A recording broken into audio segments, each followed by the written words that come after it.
Hi friends, welcome to my channel. இன்னைக்கு என்ன video பார்க்க போறீங்கன்னா பேக்கரி ஸ்டைல் மைதா பிஸ்கட் எப்படி செய்யலாம்னு வாங்க பார்க்கலாம். இந்த பிஸ்கட் ரொம்ப டேஸ்டியா இருக்குங்க.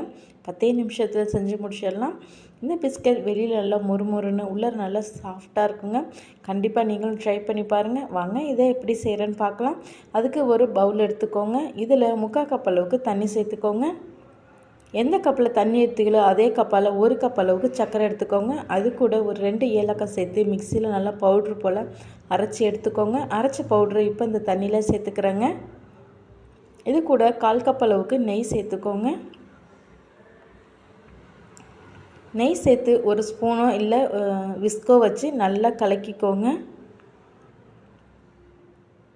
இந்த சர்க்கரையும் நெய்யும் நல்லா மிக்ஸ் ஆகி வரணுங்க.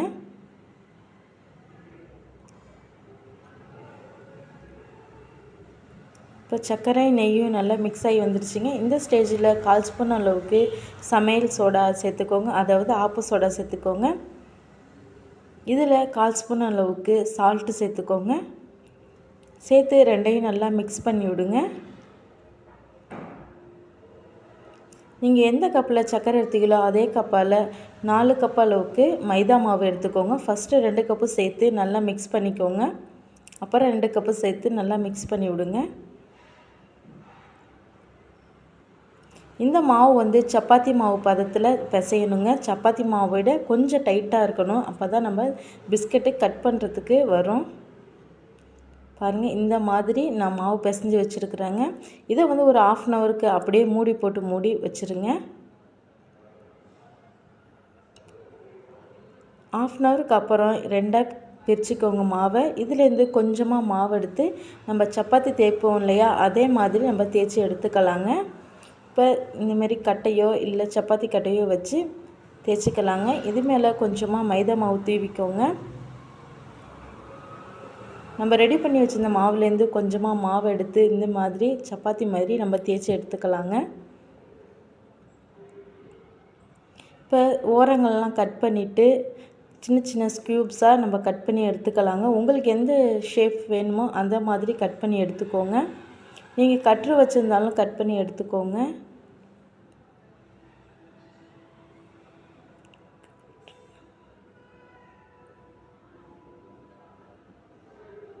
இதே மாதிரி சின்ன சின்னமாக கட் பண்ணி வச்சுருக்குறேங்க.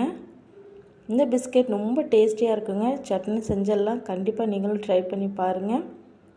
நீங்கள் ஏதாவது பாட்டில் மூடி வச்சு கூட இதை வந்து ரவுண்ட் ஷேப்பில் கூட கட் பண்ணிக்கலாங்க. ரொம்ப ஈஸியாக கட் பண்ணிடலாம்.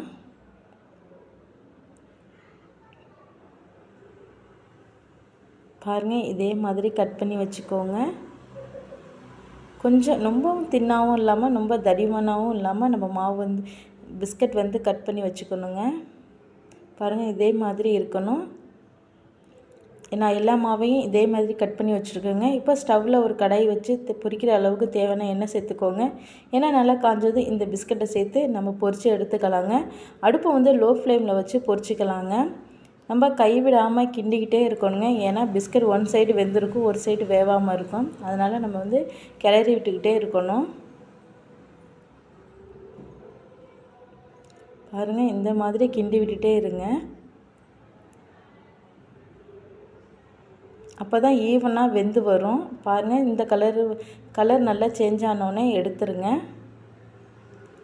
எண்ணெயெல்லாம் வடிச்சிட்டு இப்போ இன்னொரு பிளேட்டுக்கு நம்ம மாற்றிக்கலாங்க. இப்போ டேஸ்டான மைதா பிஸ்கட் ரெடி ஆயிடுச்சுங்க. இந்த வீடியோ உங்களுக்கு பிடிச்சிருந்துச்சுன்னா லைக் பண்ணுங்கள். மறக்காமல் என்னோட சேனலை சப்ஸ்கிரைப் பண்ணிக்கோங்க. தேங்க்யூ ஃபார் வாட்சிங்.